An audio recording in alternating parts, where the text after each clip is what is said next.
Hey, welcome back to the Composition Madhouse, where imitation is mastery, brought to you by Foster Light Studios. My name is John, and in this week, we're learning all about complexification.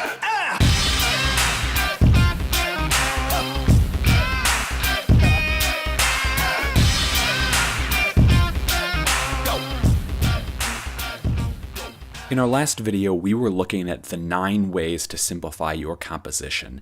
And we were looking at that because we saw in this graph right here that the entire life and progression of a photographer is encapsulated in 2 stages.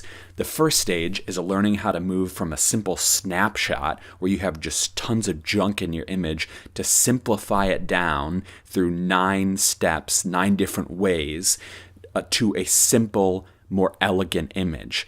The second step is this stage of complexification, and this week we're going to look at how you complexify your image.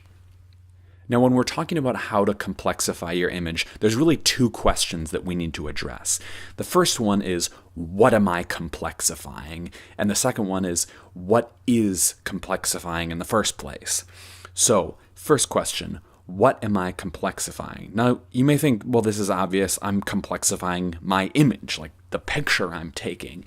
Well, that's true, but a further distinction needs to be made because every image is fundamentally broken up into 2 parts.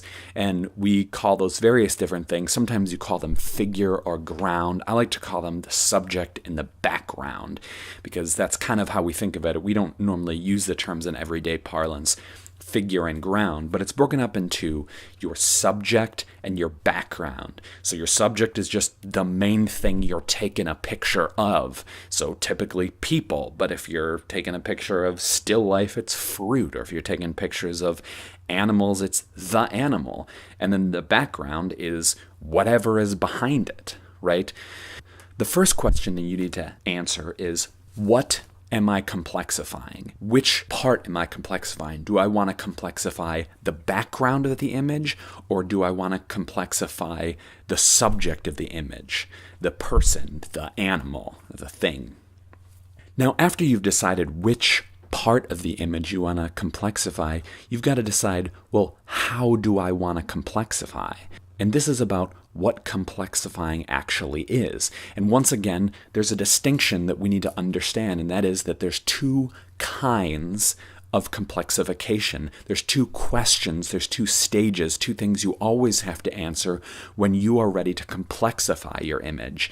And the 2 types of complexification are quantitative and qualitative.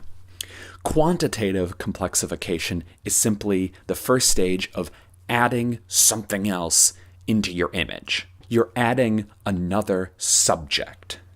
If you're taking a picture of one person, complexification would be adding another person into the image, or adding another subject or another object. Typically, you'll see this if you're taking a picture of a couple or a person, and you'll balance them on the other side of the image with something else, which sort of can complement or contrast that thing. But quantitative complexification is where you are deciding how many additional subjects, how many additional focal points do you want to add in. Because for every subject, that will be a place where the eye stops in the composition.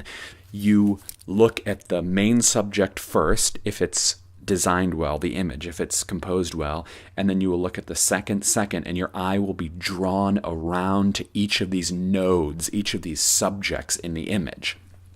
After you decide how many additional things, how many additional subjects you want in your image, then you have to decide on what will be the character of that thing, what will be the quality of that additional thing. And there's fundamentally only 5 ways, 5 qualities that you can use to complexify your image. And that is its shape, its color, its luminance that we often call brightness, its size, and its texture. After you've decided that, hey, I want to add in one additional subject to this image, you then have to answer the question, how do I want to add it in? What is the character? What is the nature? What is the visual nature of this additional thing? What will its shape? That is to say, is it going to be triangular, or is it going to be rectilinear? Is it going to be curvy? Is it going to be sharp, or is it going to have soft edges? What is its color? Is it going to be orange or yellow or blue? Is it going to be very saturated, or is it going to be desaturated? You can deal with its luminance. So will this additional thing be very bright or very dark, or somewhere in the middle? What size will it be, especially compared to the other thing? So will the two subjects be balanced in terms of their size? Will be the same size? Will one be very large and very small? And then the texture. So what is the internal texture or character of that? Is there lines? Is there shapes? Is there is it noisy? Is it not noisy? Is it calm? Is it reserved? And all of these 5 get mixed and matched in fascinating ways that make the image have wonderful contrast and hierarchy and order and all of these things. To get ourselves into this is very abstract and just thinking about theory in general. I want to look at a few images and see how this plays out. The next 60 videos are going to be all different techniques about how you mix and match these 5 characters to develop different, complex, beautiful images. So the first example I want to look at is this image right here. If you think about how this image started, so I'm using flash here. There's 2 flashes being used here. And if you think about what it looked like when the room is in here, it was just a normal, evenly lit room. So it didn't look like anything like this when we started. So the first step is always to simplify. So if you remember from the video on simplification, the techniques I used here to simplify are a few. 1, angling. So I got low and shot up a bit to chop out everything in the bottom. I used hard light or luminance used by external flash so that I would just see what I wanted, namely her and this mirror, and by filling the frame. So those 3 techniques I used to get everything out of the picture that I don't want in. The next step, to make it even more fascinating image, I wanted to complexify it. Well, how did I do that? Well, I complexified it by including a few additional elements, 2 namely, in this image. So remember, the first step in complexifying is the quantitative question. That is, how many additional subjects am I going to add in? And in this image, there's 2. There's this mirror that she's holding up, and there's the window. Now, of course, when we're talking about how many subjects there are, we're talking about visually, in terms of design, how many different focal points, how many different nodes does your eye stop at? And sometimes it's not exactly clear, but here we have 3. So I decided the first question, the quantitative question, I wanted to add in 2 additional items. Okay, so how did I do that? We did that by matching the luminance, the light levels with the flash with the outside window. And to complexify this image, I used shape. So there's this repeating curve of the top of this window with this mirror here, which is similar to the curve of the bride's head right there. So we have a similarity, a repetition in shape. We have complexity used with color. So we have this blue and this green outside here. And that's nice because it has symbolic or connotative value, because this was a Florida wedding. So you get some of those colors in there, which reminds us of the location. In terms of texture, the tree outside has a very distinct texture, which adds a complexity and nice character to this image. So you can see by the use of shape, by the use of color, luminance, and texture, and that this added much more complexity than if you took out that and you just had a picture of her sitting in a chair. This is more fascinating because your eye is drawn around the composition. In the second image here, this is a silhouette, and so the first step is to simplify your image. So I simplified this image by 2 techniques. and that is by using silhouette, because when you're silhouetting, that means that it will typically be a very dark scene, so by its very nature, the things will be taken out. And by angling, so I am standing up on a chair very close to this lamp, and I'm angling as high as I possibly can to get everything lower. The dance floor is actually between me and them, and so I want to get out all those people that the DJ's lights are shining on, and so I'm angling up very, very high with a wide-angle lens. So I simplified it. Then the next question is, well, how many additional things do I want? Well, I decided that I wanted one additional thing to complexify this image. So the quantitative question is, I wanted to add one other thing. And what is that other thing? This chandelier right here.